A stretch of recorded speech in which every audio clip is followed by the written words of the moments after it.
Hi, everyone. Welcome to today's fireside chat with Ashley Casey. We're going to let all of our live viewers join us, and we'll get started in a couple of minutes. Thanks for being here.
Thanks for joining. We're going to get started in just a minute. Let everyone who's going to join us live get settled and find us. So get ready. We'll be here shortly. Thank you so much for being here today.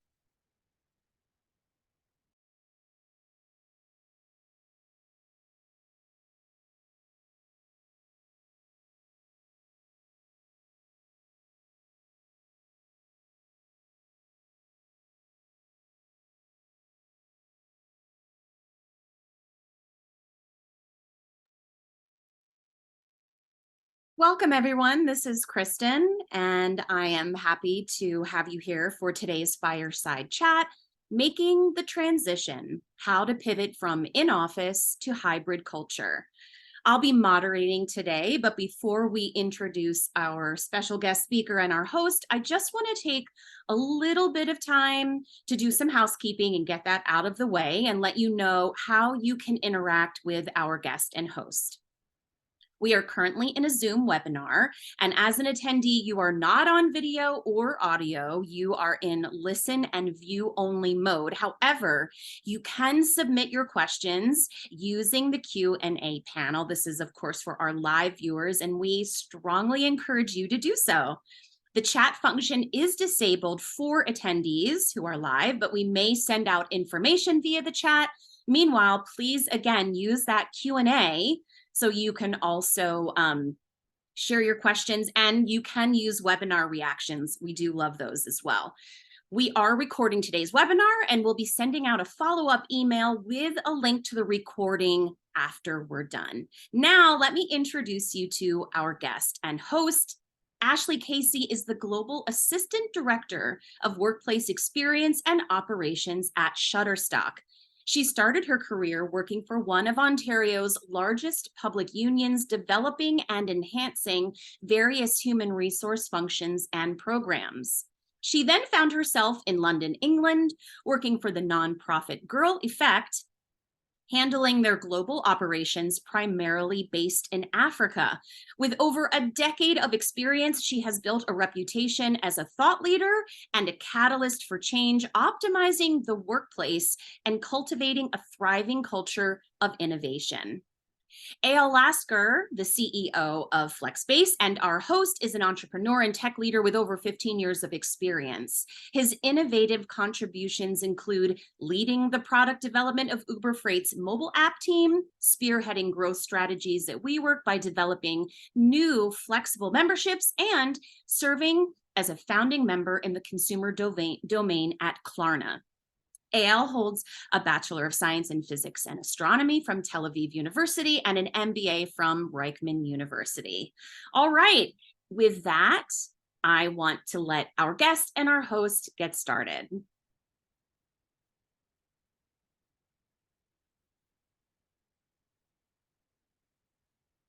All right. Hi, Hi, Ashley. How are you? good. How are you? Great. So maybe just to kick us off, can you give us a short intro to Shutterstock and to your role at the company? Yeah, absolutely. So Shutterstock is one of the largest multimedia conglomerates in the world. And we do everything from stock imagery, which we are obviously most known for, all the way to music, to we're looking at AI and above and beyond. So we're doing some really great, interesting work. And for myself, so I look at everything from real estate to facilities to onboarding for the workplace team, and of course our operations. So multifaceted. Yeah, fantastic. And it's obviously quite a big enterprise. How many employees are at Shutterstock and where are they located? Oh, so we have about like 20 to 23 offices worldwide, with the exception of Africa. And sorry, what was the second part of that? Sorry. Like where is the Oh, workforce yes. located? Yeah, so apologies. And we are about, I want to say, anywhere between 5 to 2,000, depending on including remote employees, and contractors. Okay. And obviously you made quite an impressive shift from in-office to going hybrid and remote. So maybe if you can walk us through that change. How many offices and real estate footprint Shutterstock had before the pandemic, and how did you make the transition to more hybrid and remote work? Yeah, so pre-pandemic, of course, like most companies, majority of our spaces were direct lease. However, we found that during the pandemic, of course, our behavioral changed as a company and as a people. So we were no longer finding that people wanted to come in. The drivers that were bringing people into our spaces or attracting top talent were no longer pull factors. So we had to pivot to and be creative and find workplaces that meet us and are where our employees are at this moment in time. So we pivoted to on-demand, pay-as-you-go, and co-working suites. So I would say pre-pandemic, we probably had, if we had 23 offices, probably about, I want to say about 17 to 20 of those were direct leases, various sizes. And now we are mostly in co-working and as pay as you go. So for our direct leases, we have our destination hubs. So those would be in New York, which is our Empire State Building head office. We have in London, Berlin, and also in Singapore. So those would be our EMEA and APAC spaces. So that's you really shrink that footprint, right? Or directly. How do you um, effectively decommission your underused space? One, or maybe let me ask that, like one, how do you know which one should you decommission? How do you measure, track that? And then how do you do that effectively? Yeah, for sure. So how do you decommission? So the way that we assess it is polling and also being engaged with our employees, especially being in the workplace department. We're on the ground floor. We know our employees know us. So being plugged into them and having polling, surveys, communication, like over communicating about what's happening, but also with regard to tracking, utilization. We have recently integrated a workplace management software, which is now allowing us to see our full spectrum, whether you're remote or you have a direct space, you can check in. So we're capturing that data and making those decisions not on feelings, but based solely on fact and research and market assessments. And then once we're ready to move to a pivot to on demand or co-working, we do that by, and I mentioned this before, over communicating. I think really getting that buy-in about why this is happening, how this is going to affect the employees the most because they're coming in, they're on the ground, and also how this is going to meet them and their needs, and that specific, and also for that specific department. Let's say if they are the only sales are working in our space. So a great example of that is in Toronto. We had I believe it was about 14,000 square feet, direct lease, beautiful space. However, post-pandemic, it just no longer met our needs. The people weren't coming in, people moved away. And we just found that at this time, the team really wanted a co-working space. They wanted to interact with other potential clients, which is great for us, especially being in stock imagery and so much more. And it being so full serviced. So it really had some great benefits for us as a company. Fantastic. Yeah. And I mean, so do you need to train your employees or educate them? I mean, I'm sure it's not like a easy transition to think about going to your own office versus adopting a platform or using on-demand tools to book spaces in different co-working locations. Absolutely. Yeah.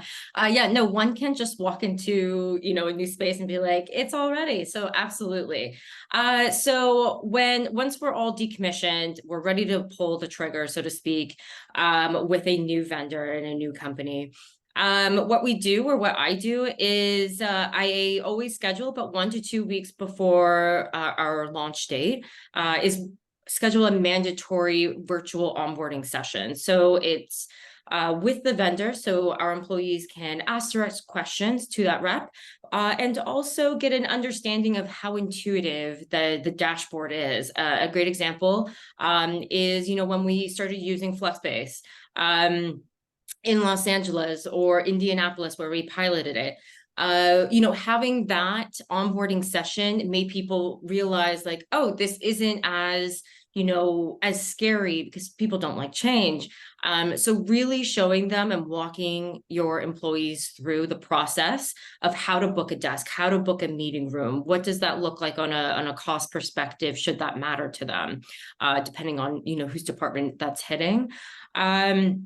And then what we also do via Slack, I'll send out the recording as a great reference to have for future, and also any guidance documents that I create. Or for instance, like what you guys do at Flexspace is you use Loom videos to also help that retention. So using what you have at your fingertips, leveraging your relationship with your new vendors, such as yourself and your team, it really has been a game changer for us. It's making it more approachable, less intimidating, and it has really helped with the overall adoption process and the overall usage. Because if you don't have those tools, if you aren't empowering your employees with knowledge, then you're not going to have success. Yeah, and what's the feedback that you're getting from the employees that shifted to co-working and on-demand models? Yeah, so it's been interesting. It depends on where one is looking at in terms of region. So for instance, in North America, we have found that on average, most of our employees only come 1 to 2 days a week, while in our EMEA and APAC regions, they're coming in a lot more frequency, anywhere between 3 to 5.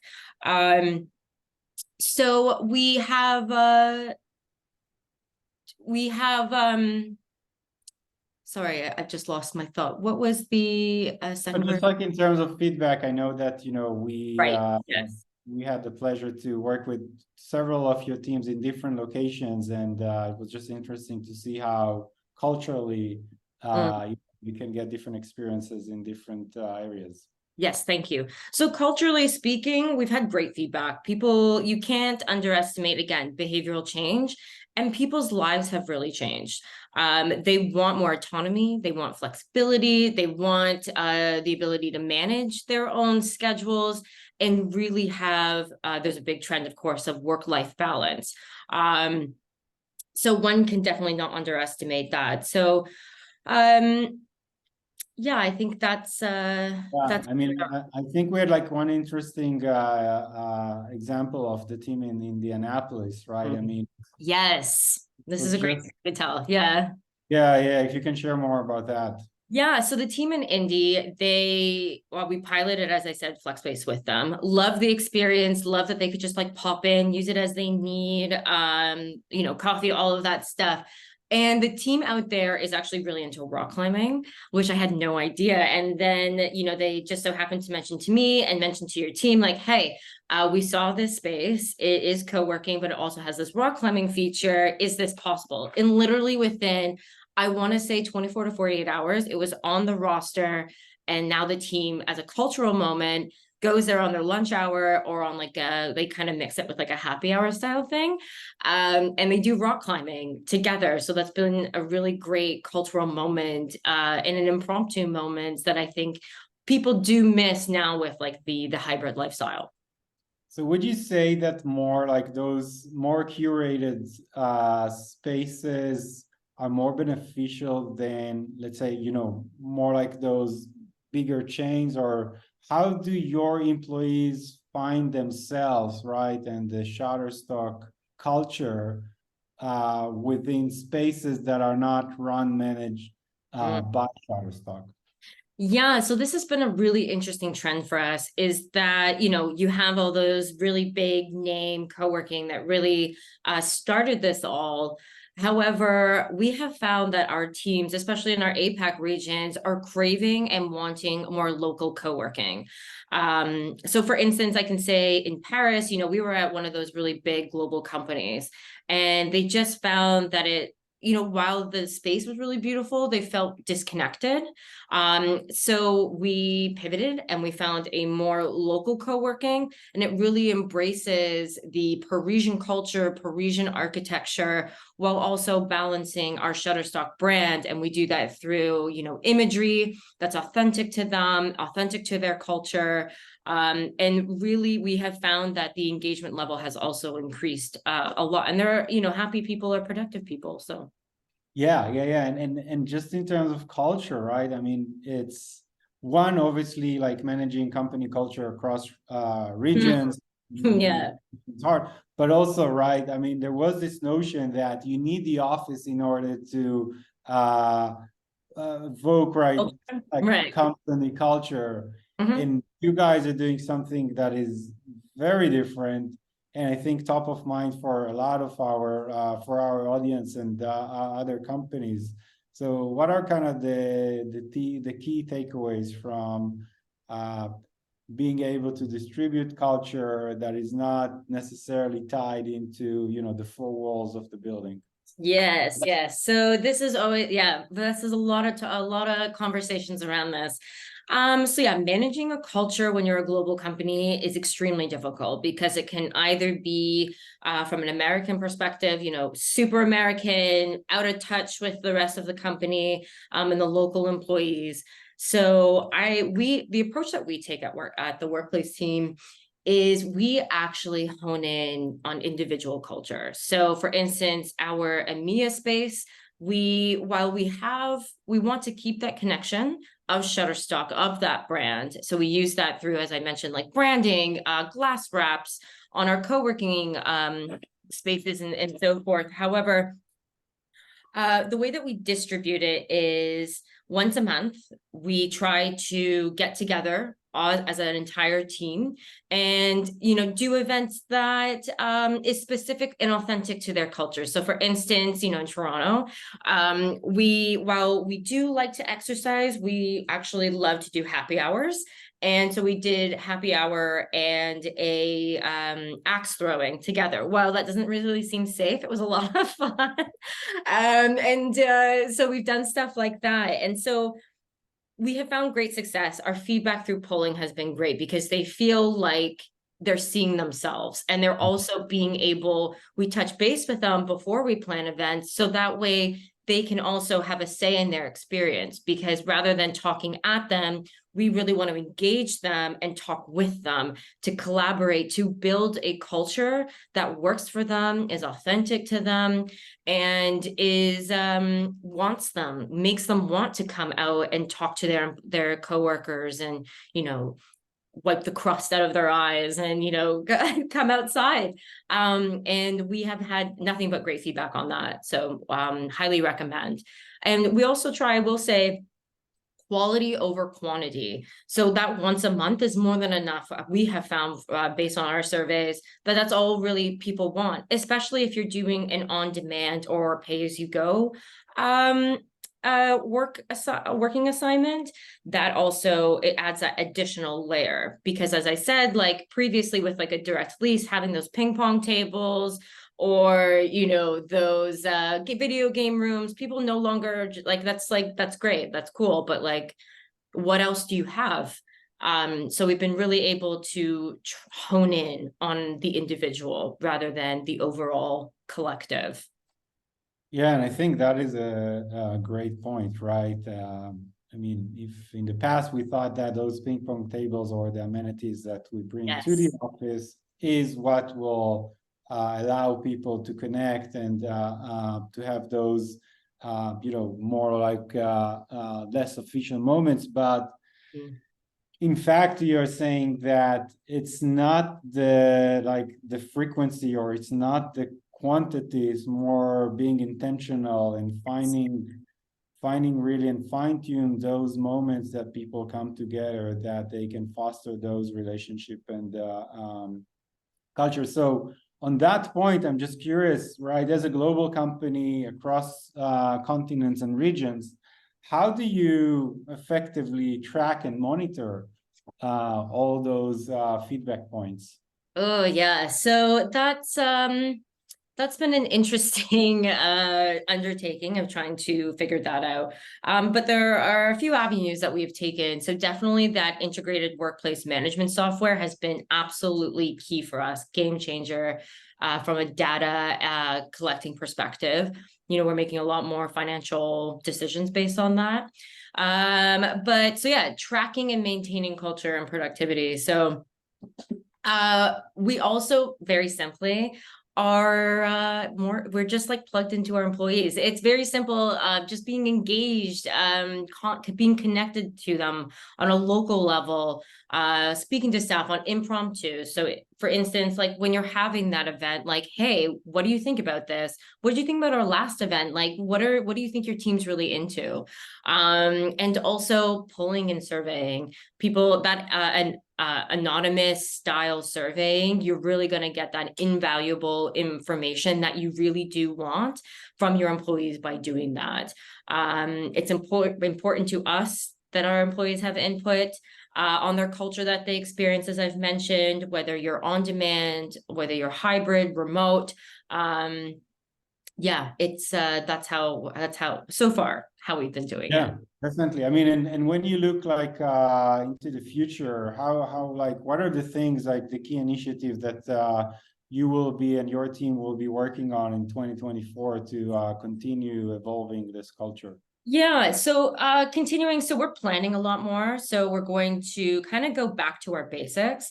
So we used to have snack attacks. So we're going to do those more on a frequency. So those are more like our indulgent snacks. So pre-COVID, we would have like creperies come in, and it was definitely a splash. But now that we don't have that, we're pivoting into like, hey, have you thought about doing like, depending on, I'm not saying we're doing this, it's a little bit more female directed, but like Bite Beauty, you can make lipsticks or things like that.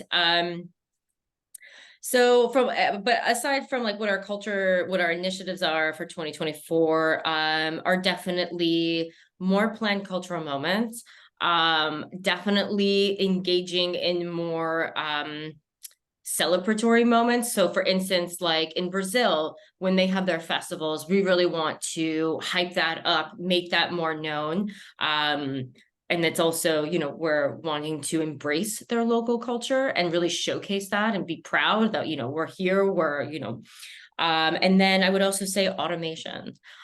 So that's where, the IWMS comes in, the integrated workplace management software, and also having more platforms. So for instance, like your Flexspace platform, you have so much data there.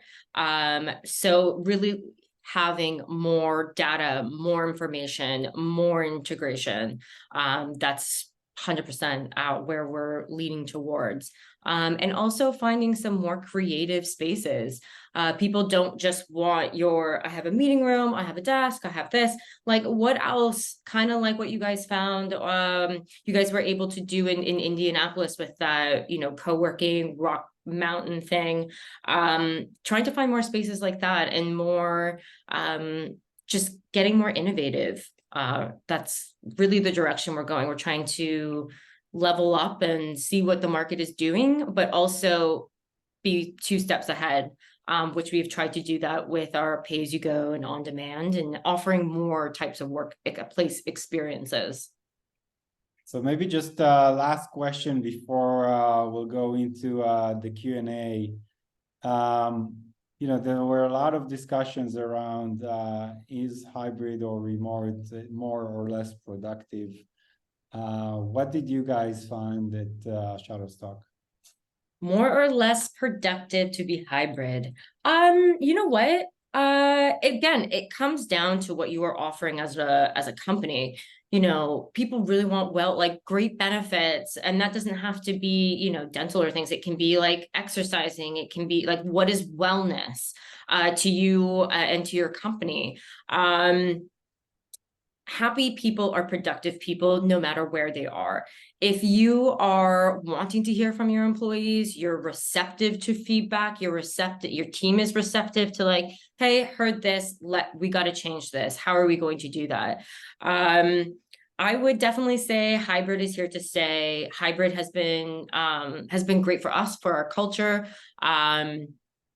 And we want to, as I've said this before in this conversation, like meet the employees where they're at.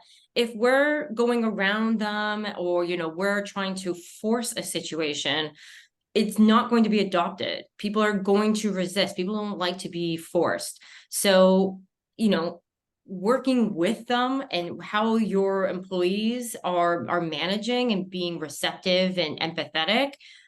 Yeah, I definitely I don't ever see us doing that 5-day-a-week grind and in a space again. All right. Thank you. Kristen, any questions that we have from the audience? Yeah, actually, we received an email. Ashley, someone had caught your blog post on the Flexspace blog specific about feedback. And I know you've spoken a lot about feedback, but I would love if you could get a little more granular. This person is wondering if you can provide feedback on it polls, is it surveys, is it Slack channels? What has really been the best way to engage those folks to get that feedback that you've said is so essential to this process? Yeah, so it really depends. That's a great question. It depends on the situation. So for instance, cultural moments, I tend to Slack polls. So do like a poly poll or something like that. Like, here are some options. What do you guys think? That I know that the team is going to want to do. So for those moments, I'll definitely do that. But when we're talking about pivoting from a direct office, or, we're in a co-working, should we just do fully remote? When we're looking at really big decisions, I would say, definitely do a culture amp. You could go that avenue from a feedback, like from a survey, or even, where you don't have to, it's free. You could do that Google form and just, offer different types of ways of giving feedback. So you could do that, the linear lines. Does this work? Yes or no? So yeah, it's incredibly situational, and it depends on how your employees also like to communicate. Like, if your employees don't communicate on Slack, don't bother sending a Slack message. So yeah, so simple polls on Slack, more detailed and granular surveys via email or culture amp and things like that. Yeah, hopefully that yeah, no, that's super helpful. And then just one more question, just regarding productivity. Yes. So much of what you said has to do with the connecting and the collaborating, yet we hear so much in the news about productivity. And I'm curious, you said happy employees are productive employees.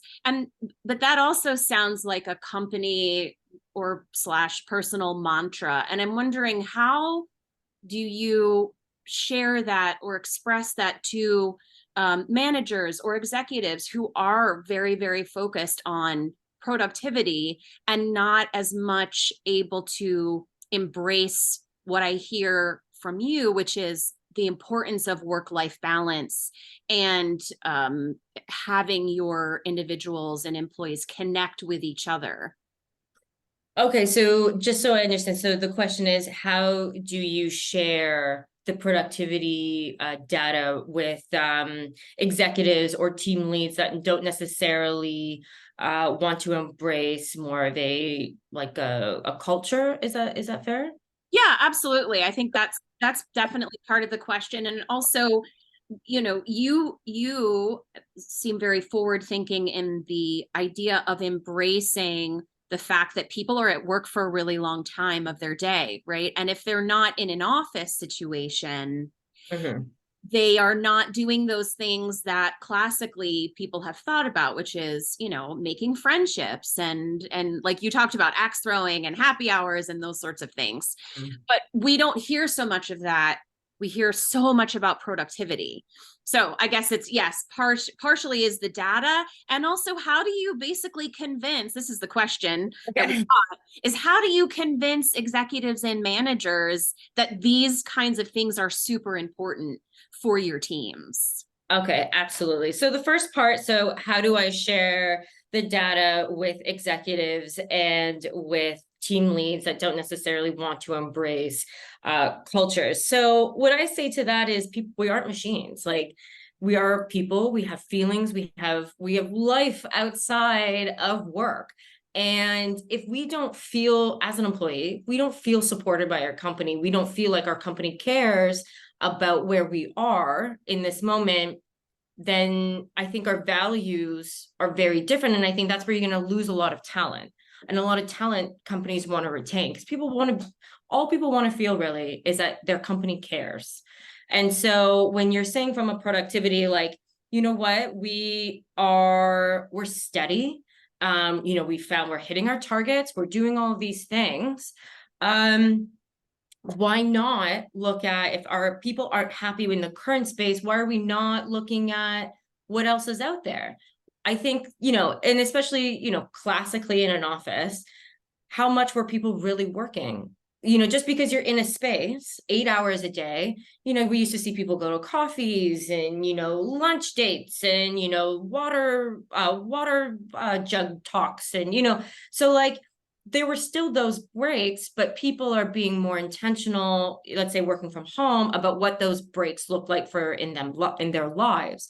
And I would also say people are actually working longer at home, because there's that guilt, like, oh my God, I'm at home, I don't want my company to feel I'm not working hard for them and for myself.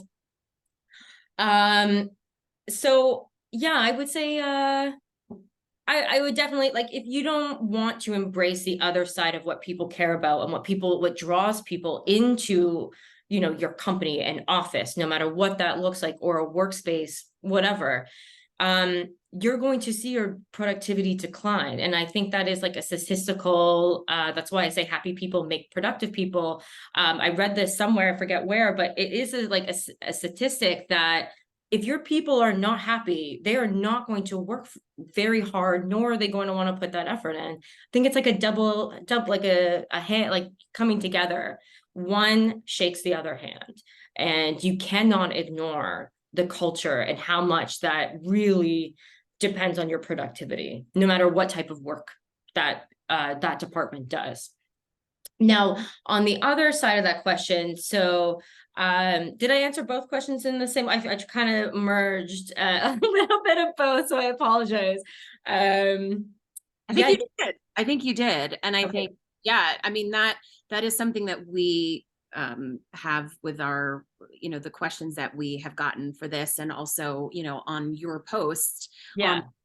on the Flexspace blog specifically, is about so much related to productivity and how do we emphasize that just like your catchphrase, right? That happy employees make productive employees. Absolutely. And I mean, like, even looking at, like, if you can have not you, of course, but like one can have some self perspective, just take a second back, even as like an executive or as a team lead, to be like, what makes me happy? What draws me into a space or draws me into working harder? Like, when I'm happy, I'm pumping stuff out.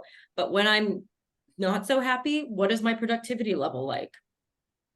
So I Yeah. think, like, really thinking about it and really just removing yourself and just looking at the grand scheme of the whole page rather than just the narrow, like, are we making our numbers? And I understand the economic situation is not great, absolutely, but again, we are human beings and we want to retain something, and that culture moment is really going to power through. In my belief, yeah. Perfect. No, that's a perfect way to put that. Kristen, I think we have maybe time for one more question before we wrap up. Do we have anything else? Yeah, I have one more question actually. So thank you for making the time for this, Ashley. I think let's just talk a little bit about this idea that um, hybrid work is just a phase. I Mm. I think this question comes in from a standpoint of it's a phase, and it's also just a matter of creating a schedule for people to be somewhere and not be somewhere. And I would be curious to hear, and this is the question, from one of our audience members, is this transitional? Is this a place where people are going to land? Is it going to evolve into something else? Like, what has been your experience, and what do you think is going to happen next? Yeah, so that's a great question.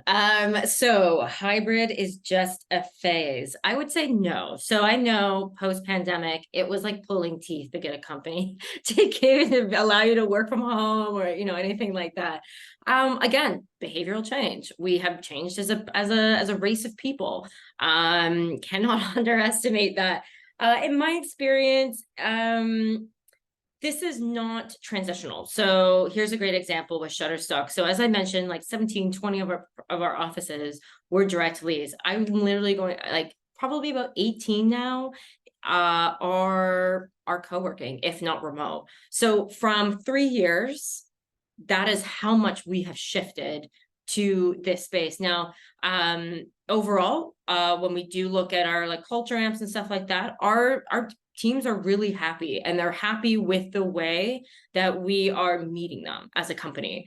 And allowing them to have autonomy. People really want autonomy. And like, when throughout COVID, you would hear these stories of people waking up at 5 a.m. to go work out. And then, their day wouldn't end until 11, and then they would do it all over again.